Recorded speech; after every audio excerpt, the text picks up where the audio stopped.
Well, say that again. Her voice was calm, too calm. It was the kind of tone that made silence stretch thin, the kind that made even the hum of the ceiling fans sound like thunder. The boy stood there, hands shoved into his hoodie pocket, a crooked smirk tugging at his mouth. I said, he repeated, louder this time, maybe if you spoke real English, we'd understand you. A few kids snickered, nervous, uncertain laughs, the kind people make when they know a line's been crossed, but they don't want to be next. Ms. Daniels didn't move. She didn't shout.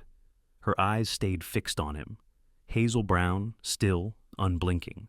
Behind her, the periodic table gleamed under the white light, like a mural of silent witnesses. You think that's funny? She asked softly. He tilted his head, pretending to think. A little. Yeah. Her voice didn't rise, not once. Then you can leave my classroom. That should have been it. A dismissal, a boundary drawn. But it wasn't. The boy, Tyler Baines, 17, varsity jacket, the type who'd never been told no, didn't move. His nostrils flared. He glanced around, saw the eyes on him, and something primitive kicked in. Pride, peer pressure, that twitchy need to perform cruelty. Make me, he muttered. A chair scraped. Someone whispered, Bro, just chill. But he didn't. He kicked the leg of the chair beside him, hard enough to make it topple. Her hand twitched, a small, precise movement, like someone reaching for a habit that used to involve a weapon. She caught herself, straightened, and said evenly, You're done here. Go to the principal's office. That's when he snapped. The chair went flying. Metal screeched against tile. And before anyone could process what was happening, Tyler was closing the distance. 4 steps, heavy, deliberate, all adrenaline. He slammed his palm on her desk, rattling the beakers. You don't talk to me like that. She didn't move an inch. Back up, she said. Now. He leaned in, voice dripping venom. What? You gonna call your people on me, huh? And that's when he did it. The act that turned a classroom incident into a headline. His hand shot out, fingers curling around her throat. Gasps rippled, desks clattered, someone screamed. But to her, everything slowed. The shock was there, but beneath it, muscle memory surged. The body remembered what the mind tried to bury. Her right arm came up in a clean 90-degree arc, forearm meeting his wrist with the exact angle used in close-quarters combat disengagement. It wasn't random, it was trained, a movement drilled into her nervous system from years of repetition. The ulnar bone in her forearm struck the radial nerve in his wrist. Pain shot through him like electricity, a reflex arc firing through his spinal cord faster than thought. Before he could react, she pivoted her hips, right foot behind his, and twisted his wrist outward. The pronation torque forced his balance to shift. His center of gravity tipped. He was on the floor before he understood how. His back hit the tile with a dull thud. Air rushed out of his lungs in a single shocked grunt. She didn't hold him long, just enough. Enough for him to feel how powerless he was. Her knee pressed gently but immovably against his forearm, her hand controlling the joint. Not crushing it, not breaking it, but holding it in that razor-thin line between restraint and destruction. Breathe, she said, calm, steady. The same tone she used to ask for homework. The entire room froze. Someone whispered, Oh my God. Another said, She flipped him. Ms. Daniels stood, released him, and stepped back. Tyler didn't get up right away. He just stared, blinking, his face red with a cocktail of rage and humiliation. The door burst open. A security officer, stocky, out of breath, rushed in. What's going on in here? She didn't look away from Tyler when she answered. He put his hands on me. The officer's gaze darted between them. The boy on the floor, the teacher composed, not even trembling. You okay, ma'am? She nodded once. I'm fine. Tyler tried to speak, stammering. She attacked me. Quiet, the officer snapped. The room buzzed with hushed disbelief. As the officer helped Tyler to his feet, Ms. Daniels picked up a fallen notebook, straightened her desk, and said to the class, Everyone, step outside, now. They obeyed, quickly, quietly, like soldiers under command. When the last student left, the officer said softly, Ma'am, I'll need to file a report. You want to tell me what happened? She nodded again, expression unreadable. He lost control, she said simply. And I stopped him from hurting me, that's all. He hesitated. You handled yourself pretty well for a teacher. That was when she looked up at him. Really looked. There was something in her eyes that made him pause. The kind of stillness you only saw in people who had seen things that don't make it into conversation. She said, almost absently, "If I were who I used to be, he wouldn't be breathing." The officer blinked. "Ma'am?" She pulled her faculty ID from her lanyard and handed it to him. But when he looked at the back, his eyebrows lifted. There, under her credentials, a small gold emblem, U.S. Army Medical Corps. Below it, 12 years service, Sergeant First Class. He looked back at her. "You served?" She didn't answer right away. She was staring at the floor, at the faint scuff marks from the overturned chair. "A long time ago," she said finally. Her voice had softened now, the edge of command giving way to something older, heavier. "Back then, I used to patch up boys who made worse mistakes than this one. Some of them never got the chance to apologize." Tyler, hand still clutching his wrist, avoided her gaze. He muttered something under his breath, but it didn't matter. The fight had drained out of him. The officer guided him out of the room, but before they left, she said one more thing. Not loud, not cruel, just final. "Next time you raise your hand," she said, "make sure it's to ask a question." He didn't look back, and as the door closed, the lab returned to silence, the hum of the lights, the faint smell of alcohol from the toppled beaker, the lingering echo of something that had changed the air. Because in that instant, that single act of defense, the school's unspoken hierarchy had shifted. The woman they thought was meek had just demonstrated a kind of strength that didn't shout. By the time the bell rang that afternoon, the story had already changed 3 times. In the first version, she had snapped. In the second, she had flipped a kid like a soldier. By the third, she had broken his arm clean in 2. None of them were true, but truth never moved faster than rumor. The principal's office smelled of stale coffee and paper. Ms. Daniels sat in the wooden chair across from the desk, hands folded, posture composed. She could hear the muffled sound of students in the hallway, the hum of adolescent gossip turning her name into legend. Principal Howard leaned forward, voice low, deliberate. "Ms. Daniels, I've watched that camera footage 3 times. He put his hands on you first. You reacted in self-defense." She said nothing. Her gaze was distant, unfocused, as if her mind was half a world away. He continued, "Still, we have to follow protocol. The district will want a report, maybe a suspension pending investigation. You know how it goes." She nodded once. "Of course." Howard hesitated. "Can I ask you something? Where'd you learn to move like that?" She met his eyes for the first time. 12 years in the Army, she said quietly. Combat medic, 2 tours. He sat back, exhaling through his nose. "Well," he said softly, "that explains a lot." It didn't, not really, not to him, but it explained enough. That evening, she drove home in silence. The radio stayed off. The rhythmic clack of her turn signal felt louder than usual. Her neighborhood was quiet, the kind of suburb where lawns were trimmed with geometric precision, where neighbors waved but didn't ask questions.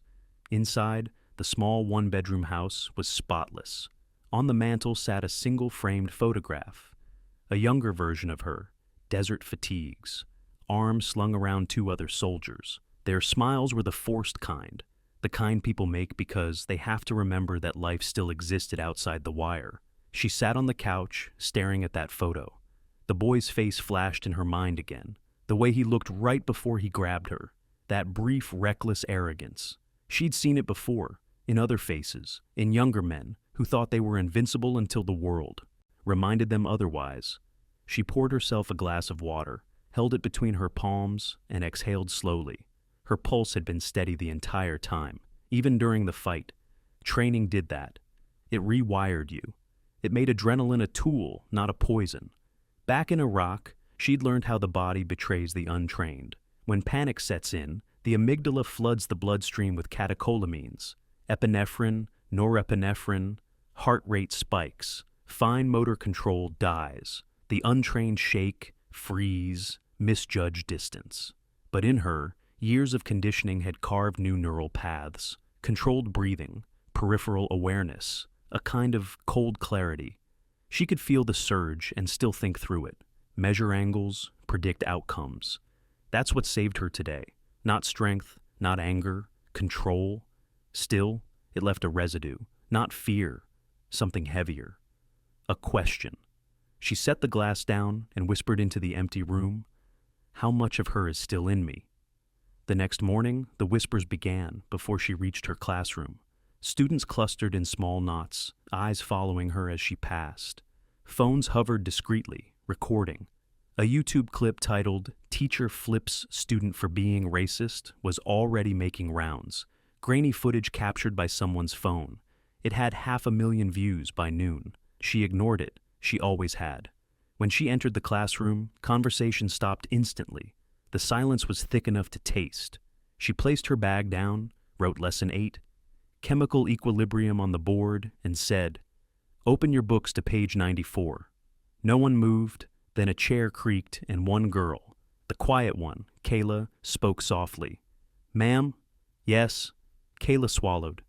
"That boy, is he okay?" Ms. Daniels turned. "He'll be fine," she said. "He's suspended for now, but he's alive, and that's what matters."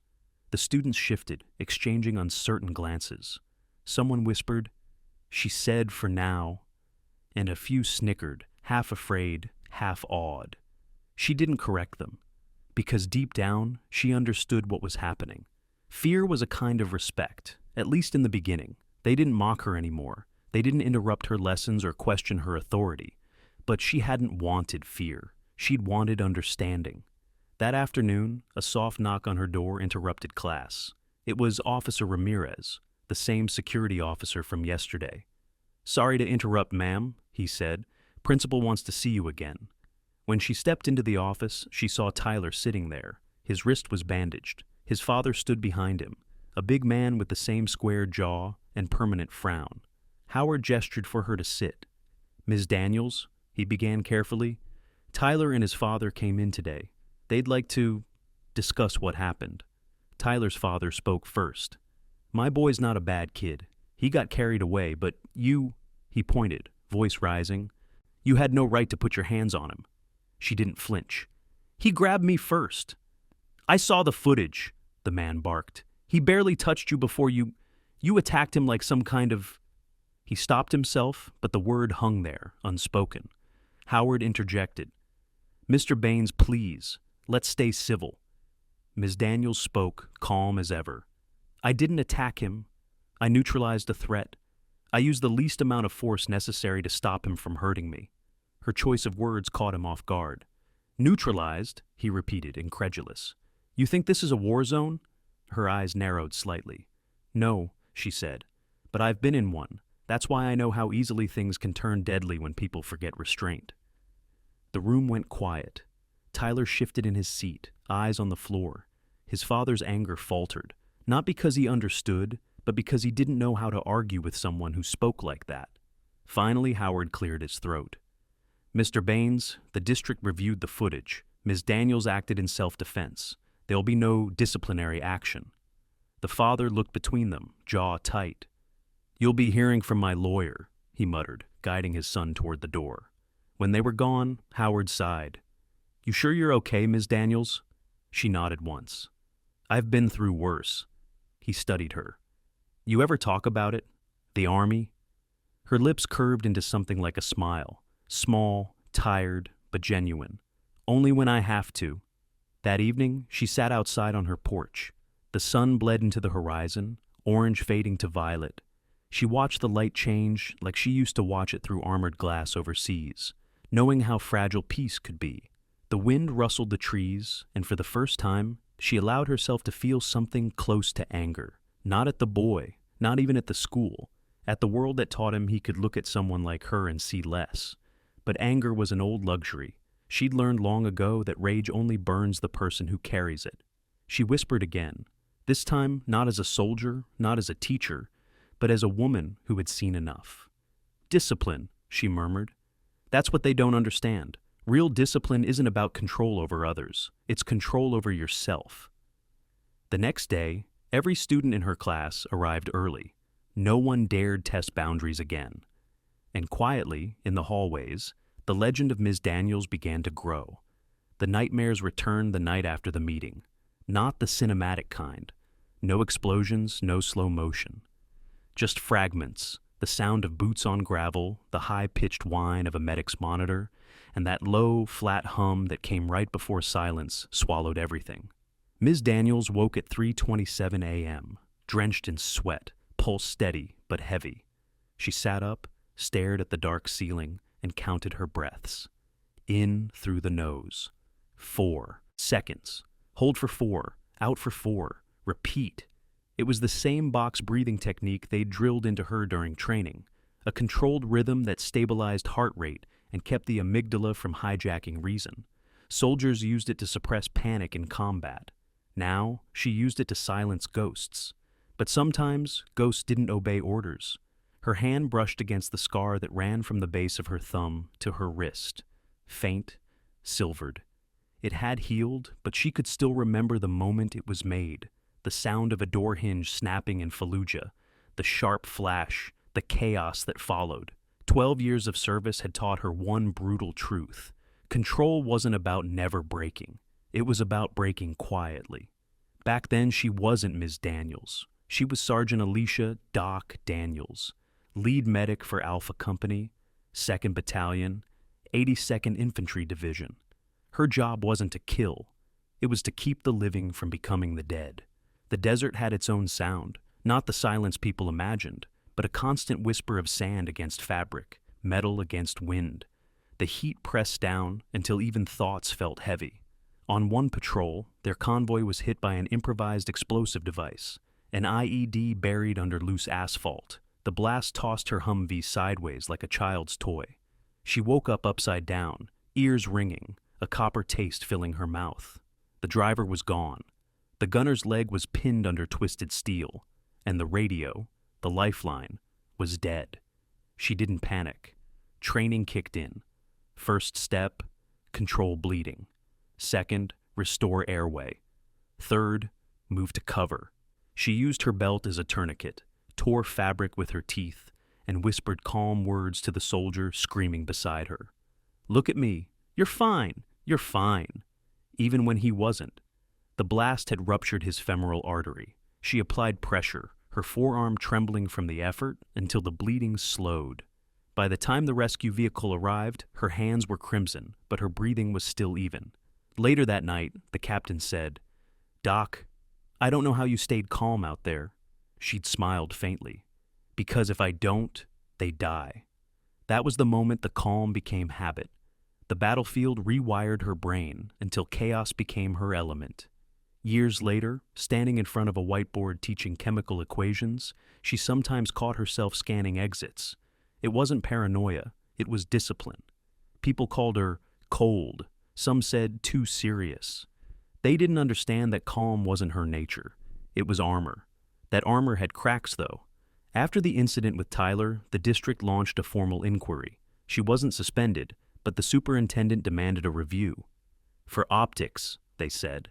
Her colleagues treated her differently now. Polite smiles, hushed tones, curious glances. At lunch, she heard fragments of their conversations. "Did you see the video? She moved like a Marine or something. She's not even big. How'd she do that?" It didn't bother her. What bothered her was that none of them asked why a kid thought he could grab a teacher in the first place. One afternoon, as she packed her notes, a soft knock came at the door. It was Kayla again, the quiet student with thoughtful eyes. "Ms. Daniels," she said, "can I ask you something, for my essay?" "Go ahead." "You used to be a soldier, right?" Alicia hesitated, then nodded. Kayla sat down in the front row, hands clasped. "Was it scary?" She thought about it for a long time before answering. "Sometimes, but fear isn't always bad. It keeps you sharp." The girl tilted her head. "So, you weren't afraid when Tyler attacked you?" Alicia looked out the window, where the afternoon light spilled across the desks. "I was," she said, "just not of him." Kayla frowned. "Then, what were you afraid of?" Alicia met her gaze. "Losing control." The girl nodded slowly, not fully understanding, but sensing the truth in it. That night, Alicia sat at her kitchen table, the glow of her laptop washing her face in blue light. She scrolled through an old folder labeled Deployment, 2008 2014. Photos of faces, some smiling, some gone. One image stopped her. A soldier named Jacobs, barely 20, grinning with his arm around her shoulders. He'd once said, "You're too calm for war, Doc." He'd died 3 days later. Her hand lingered on the screen. "Too calm," she whispered. "Maybe that's the only reason I survived." A sudden ping drew her attention. A new email. The subject line read, "District Media Inquiry, Urgent Response Needed." She sighed. It had begun. The video of the altercation had gone viral. News outlets were calling it the classroom takedown. Some painted her as a hero. Others called her violent, unfit for education. The local paper wanted a comment. She typed 3 words and sent the reply, "No statement at this time." Then she shut the laptop and leaned back. It wasn't the first time people had misunderstood her silence. In the following days, parents began calling the school. Some praised her discipline. Others demanded her resignation. A few even threatened protests. Through it all, she taught, calmly, precisely, like a surgeon performing an operation while the room burned around her. But inside, a quiet battle raged, because the truth was, she hadn't wanted to hurt him. When she felt his wrist twist under her grip, the part of her that had once dragged wounded men out of fire screamed to stop. And she had stopped. That control, that thin thread, was what separated her from the woman she used to be. And yet, part of her wondered if suppressing that instinct was what made her so hollow now. Friday morning, as she prepared her notes, she found an envelope on her desk. No name, just a folded piece of lined paper. Inside was a single sentence, written in careful handwriting. "Thank you for showing me what real strength looks like." No signature, but she knew it was Kayla. She smiled faintly. For the first time since the incident, something eased in her chest. Strength. The word used to mean something else. Physical power, dominance. Now it meant control, grace, restraint. But she also knew this wasn't over. The district board had called an emergency hearing. Media vans were already parked outside the school gates. The story was no longer hers to contain. By Monday morning, the parking lot looked like a press conference. News vans lined the curb, microphones jutting out like bayonets, camera lenses blinking under the sun. Signs waved at the gates, "Justice for Tyler," beside "Support Ms. Daniels." The school had become a battlefield of opinions. Inside, teachers whispered in the lounge. Some avoided her eyes entirely. Others offered half-hearted smiles, like soldiers saluting from across enemy lines. Ms. Daniels walked through it all without a word. Her shoes made no sound against the tile, her expression steady. Unreadable. She'd worn that face before, years ago, stepping into field briefings after a casualty. The calm wasn't natural. It was necessary. Principal Howard met her at the entrance. "They're waiting," he said quietly. "The board, the superintendent, and some parents." She nodded once. "Let's get it over with." The district boardroom was crowded. Reporters along the back wall, a half-dozen board members at the long oak table, the superintendent at the center. Tyler and his father sat near the front, the boy in a wrist brace, his expression carefully molded into fragility. Alicia took her seat. The air smelled faintly of coffee and tension. The superintendent, a man named Dr. Morgan, cleared his throat. "Ms. Daniels," he began, "we're here to review the incident that took place last Tuesday. Before we begin, do you have a representative present?" She shook her head. "No, I'll speak for myself." Morgan adjusted his glasses. "Very well.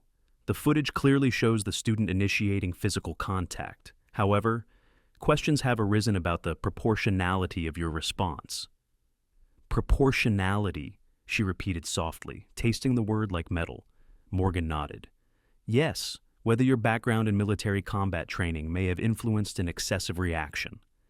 A ripple of murmurs passed through the room. Alicia met his gaze squarely. "With respect, sir, there's no such thing as excessive self-defense when someone's hand is on your throat." Morgan's pen paused mid-note. She continued. "The move I used is called a wrist pronation takedown. It's not designed to injure, only to immobilize. I applied it at 30% force. If I'd used full leverage, he'd have dislocated his elbow." That silenced the room for a beat. One board, Member, a woman in a navy blazer, leaned forward. You're saying you consciously held back? Yes, Alicia said, because restraint is what separates professionals from aggressors. Tyler's father snorted. Restraint? My son came home bruised. She turned to him, voice even. Bruises heal, graves don't. He went quiet. Dr. Morgan interjected, voice tight. Ms. Daniels, this hearing isn't about war. It's about education. Parents are concerned that your background, while admirable, may make you overly reactive to provocation. Alicia tilted her head slightly. So, you're saying experience under fire makes me unfit to teach? He hesitated. I'm saying it may not translate well to a classroom environment. Her tone hardened. Discipline, composure, situational awareness, those are the same principles that save lives on a battlefield and manage chaos in a classroom. You want to talk about proportionality? In war, you learn exactly how much force is enough. No more, no less. That's why that boy's alive. The room buzzed again, a low murmur of approval and discomfort intertwining. Alicia looked at the board, each face, each expression. You all saw the video. You saw me hold back. What you didn't see was what it took to hold back. What it costs someone who's lived through violence to keep peace when someone younger, louder, and angrier tests it. Her words hung there, heavy, deliberate. A reporter's voice cut through from the back. Ms. Daniels, are you saying you were traumatized by your time in the military? She turned slightly. I'm saying trauma isn't the same as instability. Trauma just means I've seen what happens when people lose control, and I refuse to be one of them. Another voice, sharper. Some online are calling you a hero. Others say you're dangerous. How do you respond? She looked straight at the cameras. Heroes don't want to be heroes. Dangerous people don't warn before they act. That line landed like a blow. Even the board members seemed unsure how to follow it. Morgan sighed. Ms. Daniels, please understand, this situation has become highly public. We must consider the school's image. Her jaw tightened. Image doesn't protect teachers when they're attacked. Policy doesn't stop a hand from closing around your throat. Training does. There was something in her tone, not anger, but conviction so pure it felt immovable. The kind of authority born from reality, not theory. Tyler shifted in his seat. His voice trembled when he finally spoke. I didn't mean to hurt you. Alicia turned to face him. For the first time, there was softness in her eyes. I know, she said, but you meant to humiliate me, and that's where it starts. He swallowed hard, looking down. I was stupid. You were ignorant, she corrected gently. Stupid is not knowing. Ignorant is knowing better and doing it anyway. The room was silent. Even his father didn't interrupt. Morgan cleared his throat again, clearly unsettled. Given the circumstances, we'll deliberate privately. You'll be notified of the board's decision within 48 hours. She rose slowly. Understood. As she left the room, cameras followed her like eyes tracking a target. Someone called her name, another shouted a question about racial motives, another about disciplinary bias. She didn't answer any of them. Outside, the cold air hit her like a wave. She inhaled deeply, slow, steady. In through the nose, out through the mouth. The same pattern she'd taught soldiers bleeding out in the sand. That night, she sat on her porch again, the quiet hum of the neighborhood wrapping around her like a blanket. Somewhere down the street, a dog barked. A car door slammed. Ordinary sounds, the kind that didn't exist in war zones. Her mind replayed the hearing, the words, the insinuations, the stares. But more than anything, she heard Tyler's voice. I didn't mean to hurt you. It echoed longer than she expected, because deep down, she remembered being 17, reckless, angry at the world, desperate to prove something. Maybe not the same kind of hate, but the same kind of blindness. She picked up her notebook and began to write. Not for the board, not for defense, for herself. Discipline is not silence, it's choice. Strength is not force, it's restraint.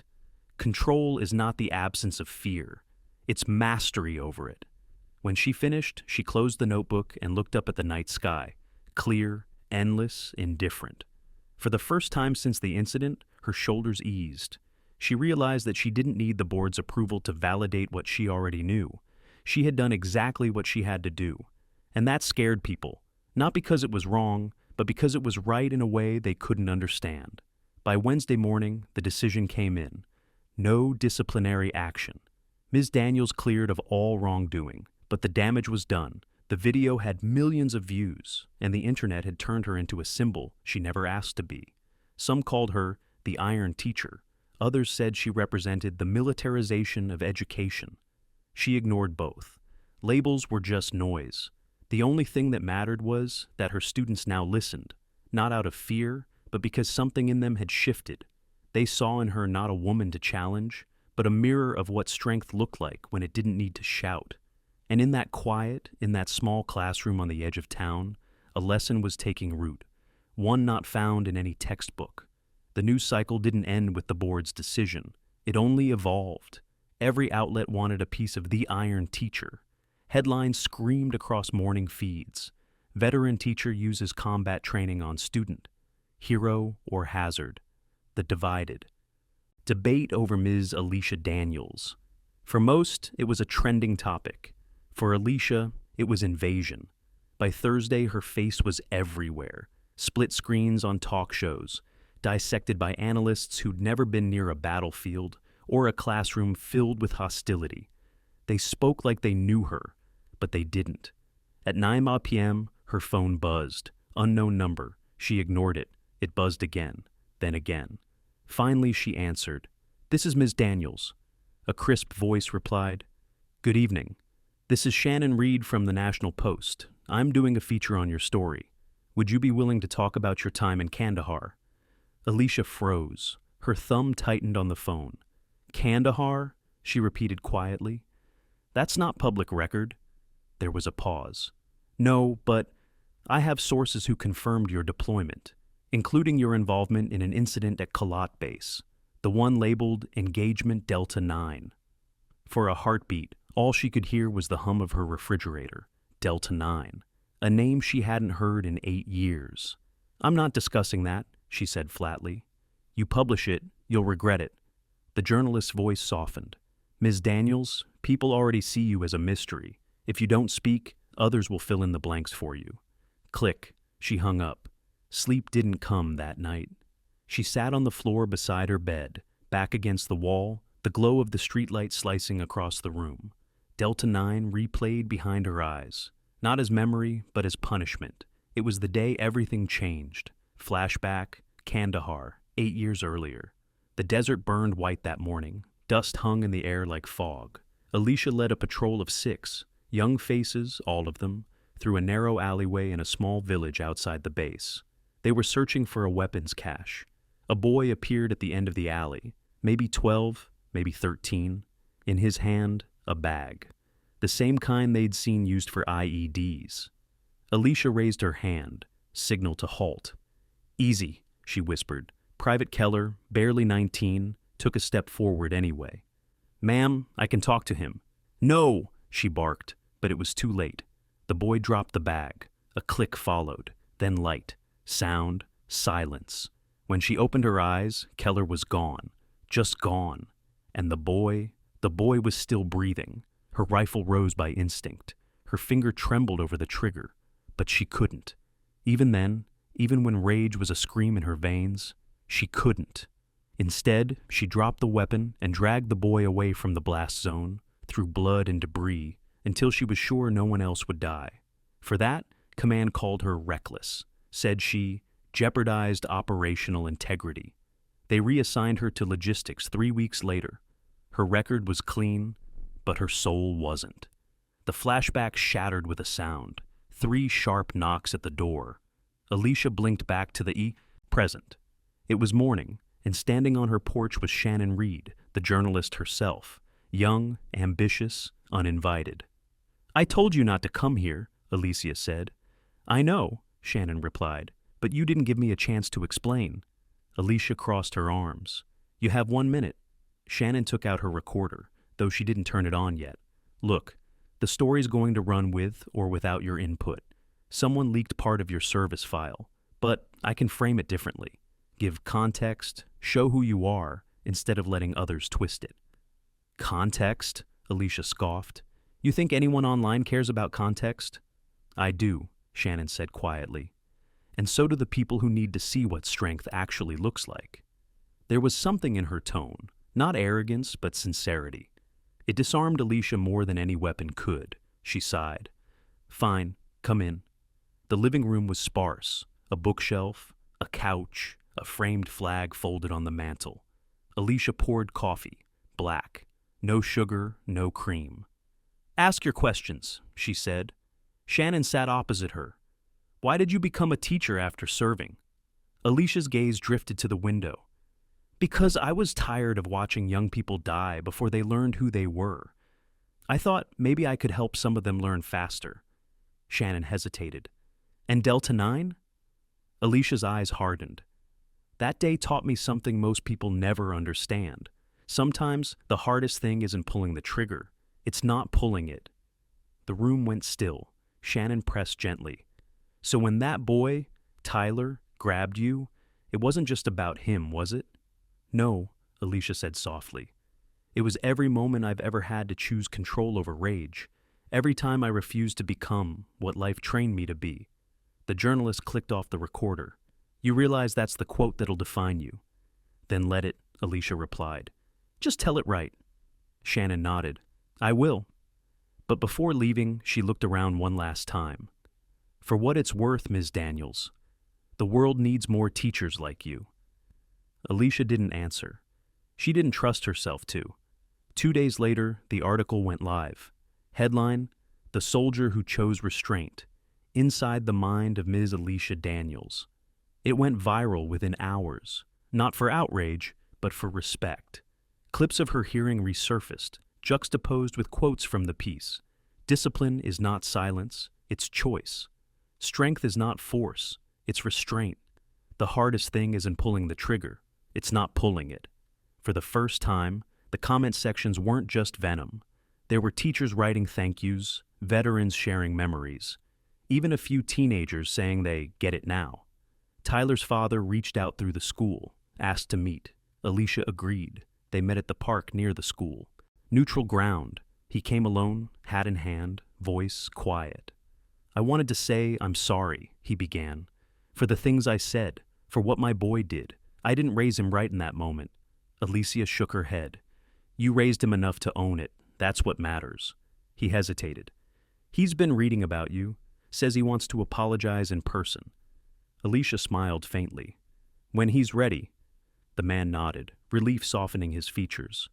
You're a good woman, Ms. Daniels. She looked out across the field where children were playing. I'm just someone who learned too late what control costs and what losing it destroys. That night, she returned to her porch. The sky was violet this time, dust settling in like calm after battle. Her phone buzzed again, another unknown number. She let it ring once, twice, then answered. Ms. Daniels? The voice was familiar, gravelly, male, hesitant. This is Colonel Avery, it said. We served together in Kandahar. I read the article, thought you should know. Command's talking about recognizing your conduct from Delta 9. Posthumous commendation for Keller. They finally saw the report. Alicia went silent. He continued, voice rough.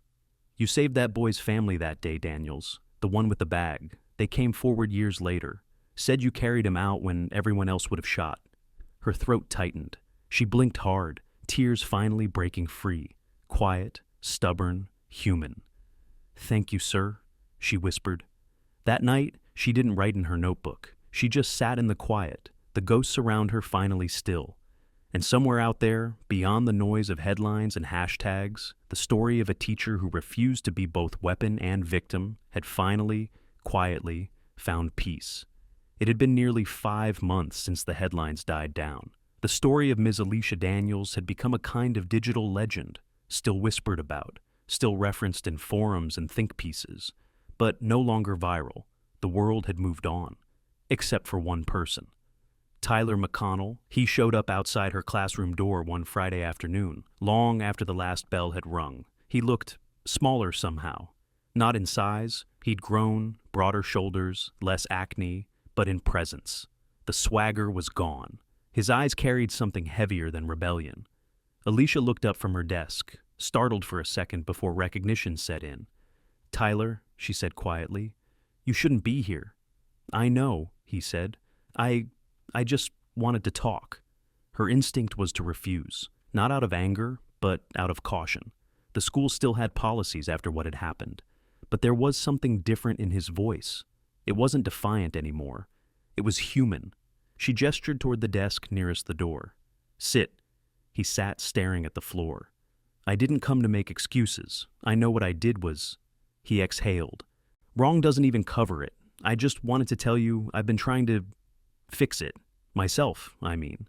Alicia leaned back. "Fixing yourself doesn't erase what happened, but it's a start." He nodded. "I know. I've been going to counseling. My dad made me. At first I hated it. But then I realized I didn't even know why I was so angry all the time. I just wanted to feel bigger than somebody. And you didn't let me." Her expression softened. "That's not what strength is, Tyler. Real strength doesn't need to make someone else small." He looked up at her, eyes rimmed red. "Yeah, I get that now. I think I finally do." There was silence, the kind that carried weight, not tension. "Good," she said finally. "Then use that. Don't just understand it. Live it." He nodded again, almost reverently. "I will. I wanted to say thank you for not ruining my life when you could have." Alicia smiled faintly. "You ruined your own enough that day. My job was to make sure you learned from it." He managed a small laugh. "Guess you did." For the first time, she saw what healing could look like. Not forgiveness, not yet, but the fragile start of it. When he left, she sat there long after, staring at the empty desk. It was strange, she thought. The boy who once tried to break her had now become the mirror that reflected her purpose back at her. 2 weeks later, the world shifted again. It was a Tuesday, overcast, quiet, the kind of day that smelled like rain before it came. Alicia was grading papers when the intercom crackled to life. "Attention all faculty," the principal's voice said, tight, trembling. "This is a lockdown. Repeat, lockdown. Secure your rooms immediately." Her hand froze over her pen. The students looked up, confused at first, then scared. Alicia moved with precision, calm, direct. "Everyone, under the desks, stay quiet, phones off." She locked the door, drew the blinds, and listened. In the hallway, distant echoes, shouting, the sound of something metal striking tile. A fight? No, something worse. Then a voice muffled through the walls. "You think I'm playing? You think you can expel me?" Her pulse spiked. That wasn't Tyler's voice. It was someone else's. One of the suspended seniors, Lance Walker, a kid with a record, anger like gasoline waiting for a spark. And today, apparently, he'd brought one. Alicia's mind switched gears, combat logic overriding panic. She checked her door again. 2 locks, 1 chair braced under the handle. But she knew that wouldn't stop a determined force. She crouched beside her desk, whispering, "Stay low." No sound. Her hands were steady, but her eyes were calculating every angle. Window, door, ventilation shaft. Even the weight distribution of the tables if she needed to use one as cover. 12 students, no escape route. She remembered the sound of explosions and stuff. Kandahar, the chaos that followed. This wasn't that, but her body thought it was. Her muscles remembered before her mind did. Then, a shadow moved under the door, and a voice. "Ms. Daniels?" She froze. It was Tyler. He whispered through the crack, voice shaking. "It's me. I saw him. He's got something, a pipe or something metal. He's in the West Hall." She whispered back, "Get inside, now." He slipped through the door before she could stop him. "Tyler, I couldn't just hide," he said. "He's looking for Mr. Kane. He said he's gonna make an example." Alicia's mind raced. Mr. Kane's classroom was at the end of the hall, nearest the west exit. No way the police were here yet. She reached into her desk. Old habits die hard. Inside, a heavy-duty compass and a first aid kit. Improvised tools, but tools nonetheless. "Tyler," she whispered, "you stay here, no matter what you hear, understand?" He shook his head. "You're not going out there." Her eyes sharpened. "I've done this before." He swallowed. "You're not a soldier anymore." "No," she said quietly, opening the door an inch. but I remember how to protect people. The hallway stretched out before her, silent except for the faint hum of lights and the scuff of boots. She moved low, careful, controlled, her senses tuned to the rhythm of danger, breath, movement, timing. Lance's voice echoed from the far end. They think they can just kick me out, ruin my life? I'll show them what happens when you disrespect me. Her heart pounded, but her steps stayed steady. He was pacing near the lockers, holding what looked like a length of steel pipe, his hands trembling, not with strength, but with confusion and fear. "Lance," she called out softly. He spun. "Who's there?" "It's Ms. Daniels," he barked a bitter laugh. "Oh, you, the war hero teacher. You think you can fix everything?" "I don't want to fix you," she said slowly, stepping closer. "I want to stop you from doing something you'll regret." "Too late," he shouted. "They already ruined me. I got nothing left." Her voice stayed calm, controlled, like talking to a cornered animal. "You're wrong. You have everything left. One choice. That's all any of us ever have." He raised the pipe, his whole body shaking. "Don't come closer." She didn't stop.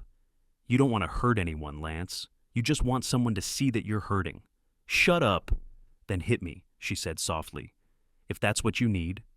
His breath hitched, his knuckles went white, but he couldn't. The pipe clattered to the floor, the sound echoing through the corridor. He sank to his knees, sobbing, the fight gone out of him. Alicia exhaled, slow, deliberate. She knelt, kicked the pipe aside, and put a steady hand on his shoulder. "It's over," she whispered. By the time security arrived, Lance was sitting against the wall, hands on his head, crying quietly. Back in her classroom, the students were safe. Tyler was standing near the door, pale but calm. "You okay?" he asked. Alicia nodded. "I've been worse." He hesitated. "You could have been hurt." She smiled faintly. So could he. That night, when the police report was done and the school was cleared, Alicia sat in her car for a long time. The adrenaline had faded, but something deeper remained, that old ache she thought she'd buried. Not fear, not trauma, purpose. Because in that moment, she realized something profound.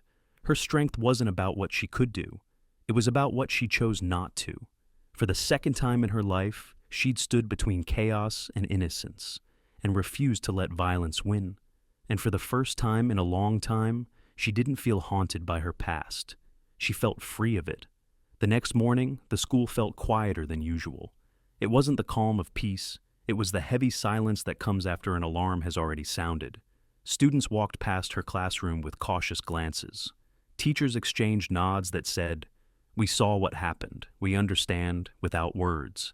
But the real storm wasn't inside the walls. News vans had returned, cameras rolled outside the school, waiting for a statement. A soundbite, a quote, a gesture they could replay endlessly. Social media had already begun to speculate. Iron teacher saves students again. Ms. Daniels versus student with pipe, hero or vigilante. The reporters wanted her to perform, to turn her life into spectacle. Alicia walked past the cameras as though they were fog. She didn't wave. She didn't stop. Her eyes were steady, forward, but beneath the calm surface, a current of irritation churned. Inside, Principal Howard held his breath. "Ms. Daniels," he said, "the media, they're outside. They want a statement, a live one." She shook her head. "I have nothing to say." He pressed gently. "They'll keep coming back. They're hungry for the story. You can't just ignore it forever." Alicia exhaled slowly, tapping the notebook she kept tucked under her arm. Her notebook didn't contain lesson plans anymore. It held her life, her thoughts, her principles, distilled, precise. "I know," she said, "but they don't get the story. They never do. They only see the surface." Howard nodded, recognizing that look, the one she had when a battlefield required decisions that no civilian could understand. By noon, the story had exploded online. Clips of her confronting Lance, intercut with the Delta 9 article, had gone viral again. This time, the narrative wasn't just viral. It was symbolic. The Iron Teacher had become a metaphor. Some praised her as a paragon of discipline. Some called her frightening, an embodiment of a militarized authority in a place meant to nurture children. And, in the middle of it all, she remained silent. The superintendent called her into his office. "Ms. Daniels," Dr. Morgan said, voice measured. You've become something of a legend. People outside the district want to meet you. The mayor's office, local universities, even a few national news outlets. They want interviews, opportunities, recognition. She sat, straight-backed, arms crossed. Recognition doesn't save lives. It doesn't teach kids. It doesn't stop violence. Morgan leaned back, rubbing his temples. I understand that. But whether you like it or not, people are looking to you now. They want a symbol. You can shape it, or it will shape you. Alicia's eyes narrowed slightly. Symbols are dangerous. Not if you control the narrative, Morgan countered. She leaned forward. Control? You don't control a narrative. You live it, and I've lived mine. The superintendent didn't push further. He knew when she spoke, she meant it. By evening, her inbox was flooded. Emails from parents, veterans, educators, even strangers across the country. Many were polite, others insistent. You must speak. You've inspired a generation. Don't let them turn your actions into entertainment. Alicia didn't respond. She didn't need to. Her actions had already spoken louder than any words she could type. But the weight of being watched, the relentless glare of expectation, pressed against her chest. That night, she sat on the porch again. Tyler joined her silently, holding 2 cups of coffee. He offered one. She took it without speaking. They're calling you the Iron Teacher again, he said quietly. She shook her head. I didn't ask for that, and I don't want it. He hesitated. But you saved people, twice now. You showed what control looks like. That counts for something, doesn't it? She stared into the coffee, seeing herself reflected in the dark liquid. A soldier, a teacher, a guardian. It counts, she admitted softly. But people only see what they want to see. They'll make me a hero, or a villain, or both. They won't see the choices behind it, the fear, the restraint, the calculation. Tyler nodded, understanding far more than his age should allow. Does it matter? Yes, she said firmly. Because if I let the world define what I am, I stop being the person I trained to be. The one who decides, not reacts. The one who protects, not destroys. The next morning, Alicia returned to the classroom. The students filed in quietly, notebooks open, pencils poised. She began the lesson, her voice calm, measured. But as she wrote the first chemical equation on the board, she glanced at the window. News vans, cameras, reporters. They were back, waiting, expecting something extraordinary.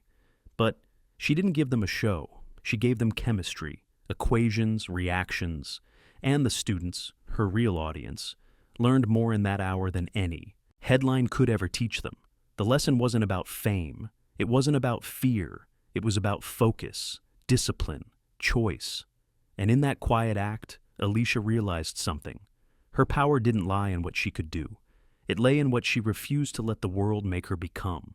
That evening, the first feature aired on national television. The title was simple: The Iron Teacher, Discipline, Courage, and Restraint. Alicia watched from her living room, headphones on, students' essays scattered across her coffee table. The journalist's voice narrated, intercut with clips of her Delta 9 service, the classroom incident, and the hallway confrontation with Lance. Alicia Daniels embodies a paradox: a soldier in peace, a teacher in war, a hero in restraint. She shows us that true strength isn't measured by power, but by the ability to choose when not to use it. She exhaled, eyes moist but steady. Not because of fame, not because of approval, but because finally someone had told the truth. Tyler sat beside her, silent. That's you, he said softly. She smiled faintly. That's the version I can live with. And for the first time in months, she felt free of the weight of expectation, not free of responsibility, not free of consequence, but free of the need to justify herself to the world, because she already knew what she was. It began as an ordinary Thursday morning, almost mundane, the smell of chalk dust and disinfectant, the hum of fluorescent lights. The students shuffled into class, backpacks hanging low, earbuds dangling like small plastic ornaments. Alicia Daniels, as always, stood at the front of the room, a quiet command in her posture.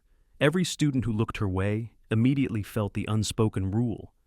Respect is expected, not requested. She had returned to routine, to equations, chemical reactions, and the cadence of learning. Yet beneath the surface, every movement, every breath, reminded her of what could erupt in an instant. Control was habitual, instinctive, her mind calibrated for danger even when none appeared. The door opened abruptly. A boy, not Tyler, but a new student, burst in, throwing a crumpled notebook onto a desk. "Yo, what's up with all the rules?" he demanded, voice loud, chest puffed. "I don't need to sit down or shut up. This is boring anyway." Alicia's gaze met his, calm, unflinching. "Sit." "I said, sit," she repeated, voice low, deliberate. The tone was neither angry nor pleading. It was absolute. A moment of hesitation, then the boy flopped into a chair. His bravado faltered against something he couldn't name. Not fear, not authority. Something subtler. The weight of presence. The room settled. The other students watched, absorbed in the quiet spectacle of control. Later that day, during lab exercises, she moved through the classroom, observing reactions, correcting form, demonstrating careful precision. She noticed a familiar tension in some students, the kind that reminded her of Tyler, of Lance. Not malice, not direct aggression, but potential for disruption. Her eyes scanned the room, noting posture, hand placement, proximity to dangerous chemicals. Every movement, every potential hazard, mapped in her mind like coordinates in a tactical map. Her inner voice, trained by years of combat, whispered, "Anticipate, contain, neutralize." She had done this countless times before, in Kandahar, in the school hallways, in moments that tested every ounce of her restraint. The intercom crackled. "Ms. Daniels, there's a situation in the West Lab. Possible chemical spill. Custodial staff are trying to contain it." Her head snapped toward the lab. Her pulse quickened, not with panic, but calculation. Every second counted. She gestured to the students. "Stay seated. Do not leave your desks." Moving swiftly, she approached the lab, mental checklist running, chemical type, volatility, student locations, potential secondary hazards. When she arrived, the scene was chaos. A beaker had tipped, spilling a clear, volatile solution across the counter. A faint vapor rose, acrid but not immediately toxic. Two students panicked, stepping too close to the spill.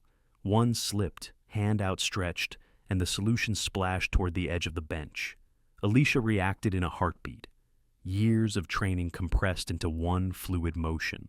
She grabbed the panicked student, pivoted, and pushed him back, her other hand knocking over a nearby container to block the spill from reaching the floor. Her movements were precise. No wasted energy, no overreaction. The students froze, mouths open, absorbing the choreography of control. The spill contained, the students safe. She exhaled slowly, grounding herself. Later, alone in her office, Alicia reviewed the incident. It had been minor, almost trivial compared to what she'd faced in combat. Yet the principle was the same. Anticipate the chaos, contain the threat, protect life. Her phone buzzed. Tyler. "Ms. Daniels," he texted. "Saw the spill footage online. Everyone's talking about how you handled it. You make saving lives look easy." She typed back simply, "It's never easy." The next day, a letter arrived in the school office.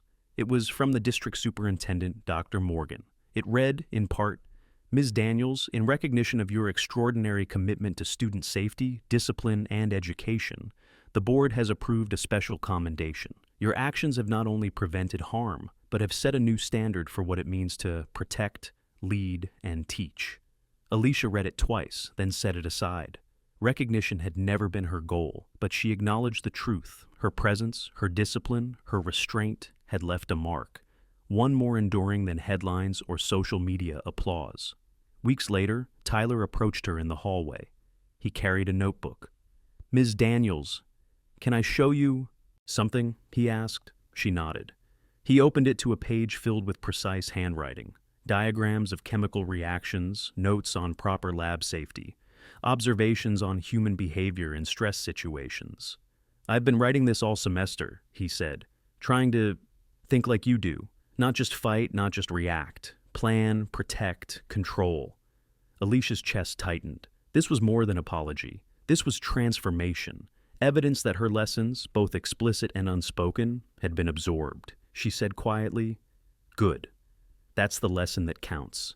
That evening, Alicia returned home, notebook in hand, reflecting on the journey that had begun with a single moment of violence in a science lab. She thought of Tyler's arrogance, Lance's rage, the media's glare, the public scrutiny, and the haunting memories of Kandahar. Each challenge had been different, some physical, some moral, some symbolic, but all demanded the same quality: restraint. It wasn't enough to react. It wasn't enough to intimidate. It wasn't enough to win in the moment. It was about choice, the deliberate, often painful choice to protect, not destroy, to lead, not dominate, to teach, not punish. The following week, the local news aired a feature titled, "A Teacher's True Power: Lessons Beyond the Classroom." The reporter's voice narrated over footage of Alicia guiding students, containing hazards, and even during the hallway incident with Lance. Alicia Daniels has become more than a teacher. She is a model of discipline and calm in the face of chaos. Her story reminds us that the strongest people are not those who dominate or strike first, but those who exercise judgment, control, and restraint, even when every instinct screams otherwise. Alicia watched silently. She felt no pride, just clarity. She understood finally that the story wasn't hers alone. It belonged to every student who had witnessed her restraint, to every young person who learned the power without control is destruction, to every veteran who remembered that true courage is measured in choices, not feats. On the last page of her notebook, she wrote, "The world may label you, it may misunderstand you, it may demand you perform, but your strength lies not in their perception, it lies in your choices. Choose wisely, protect life, preserve peace, exercise restraint. That is the true measure of power." She closed the notebook, looked out the window at the students playing in the courtyard, and finally smiled. A small, quiet smile, free of pressure, free of expectation. The classroom was calm, the school was safe, and the woman who had once been grabbed by rage in a science lab had not only survived, she had taught an entire generation the hardest lesson of all: restraint is strength, and strength is silent. The school year ended with the kind of soft warmth that only spring could bring. Sunlight spilling across the courtyard, the hum, students' voices mingling with the scent of new blossoms. Ms. Alicia Daniels walked among them, not as a hero, not as a legend, but as a teacher, ordinary in the most extraordinary way possible. Her presence was calm, assured, the kind of presence that left no room for chaos, yet demanded no awe. She smiled at students, checked on lab setups, and quietly corrected mistakes, teaching not with force, but with precision. She had become the standard of what discipline and restraint looked like in action: subtle, pervasive, and lasting. Tyler approached her one last time before the summer break, a notebook tucked under his arm. "Ms. Daniels," he said, voice steady, "I wanted to thank you again for everything, for showing me what strength really is, for helping me see the value in restraint. I don't think I could have learned that anywhere else." Alicia regarded him for a long moment. She could see the transformation clearly now, the arrogance stripped away, replaced with measured confidence and empathy. "You've done the work yourself," she said. "I just guided. The rest was your choice." He smiled, a small, genuine curve of lips. "I know, but it made all the difference." She nodded, the satisfaction quiet but deep. The community, too, had evolved. Parents approached her in hallways, shaking her hand, thanking her for the lessons that went beyond chemistry or physics. Other teachers sought her guidance, not for fame or validation, but to learn how to instill calm and control in their own classrooms. Even the students who had once challenged her authority now treated her with a mix of respect and understanding, the kind that comes not from fear, but from recognizing mastery tempered with restraint. The media had largely moved on, but the story of Ms. Daniels lingered in pockets of influence. Teachers' forums, veteran networks, educational journals. She didn't chase the spotlight. She didn't need to. The real work was happening quietly, in classrooms, in home lives, in the ripples of her influence that stretched far beyond the school walls. Occasionally, she received letters or messages from former students, some now in college, some starting their careers, all acknowledging that the lessons she taught, the lessons of control, choice, and moral courage, had shaped who they had become. One afternoon, she walked past the science lab where it all began. Her gaze swept across the counters, the microscopes, the shelves of carefully labeled chemicals. She thought back to that first day, the chair shoved, the hand on her throat, the gasps of the students frozen in time. She remembered the instinctive pivot, the wrist twist, the controlled takedown that had prevented harm, and she remembered the choice, to act with precision, not anger, to protect, not punish, to exercise control when chaos demanded only reaction. It had been the hardest lesson of all, and the one she had taught most. Effectively, without speaking a single word, Tyler, now a confident, calm presence among the students, approached once more. "I'm leaving for the youth center tomorrow," he said. "Teaching kids, trying to make a difference." Alicia looked at him. "Remember," she said, "strength isn't measured by who you can push down or intimidate. It's measured by who you choose to lift up, and by knowing when not to strike at all." He nodded, comprehension clear in his eyes. "I'll remember. Every time." She smiled faintly, and for a moment, the weight of her past, Kandahar, the science lab, every confrontation, felt lighter. Not gone, but distilled into something purposeful, something enduring. As the sun set over the school, casting long shadows across the courtyard, Alicia sat on the bench outside. She watched the students play, laugh, and interact. She observed without interfering, noting patterns, predicting outcomes, always aware, always prepared, yet unintrusive. Her life had taught her that true power is invisible, that true influence comes from restraint, not display. That courage is not always heroic in the flashy sense. Often, it is silent, steady, and unnoticed, shaping the world quietly but irrevocably. In her notebook, she wrote the final lines for the school year. "The greatest victories are not won with fists, weapons, or authority. They are won with choices, deliberate, conscious, moral choices. Every act of restraint, every decision to protect instead of harm, reverberates farther than the world can see. This is strength. This is courage. This is discipline." She closed the notebook, feeling a sense of completion, not of triumph, but of balance. Because she knew at last that the story of the teacher who had been grabbed, threatened, and tested was not about the incidents themselves. It was about the legacy left in the minds and hearts of those who had witnessed her restraint. And that legacy, silent, powerful, enduring, would outlast every headline, every viral clip, every fleeting moment of attention. Alicia Daniels stood, stretched, and walked back into the school. She was no longer defined by a single moment of confrontation. She was defined by every choice she had made, every student she had guided, every life she had influenced. The world might never fully understand the weight of her decisions, the calculus of control and instinct she had mastered, but that didn't matter. She had lived the lesson. She had shaped the world quietly, deliberately, and effectively. And in the quiet corridors of her classroom, in the focused gaze of her students, and in the transformed lives of those she had touched, her story, the story of restraint, discipline, and true strength, would echo forever. The science lab remained the same. The students continued to learn, but somewhere, silently, the legacy of Ms. Alicia Daniels, the soldier, the teacher, the guardian, lived on. A hero not for what she could destroy, but for what she chose to preserve.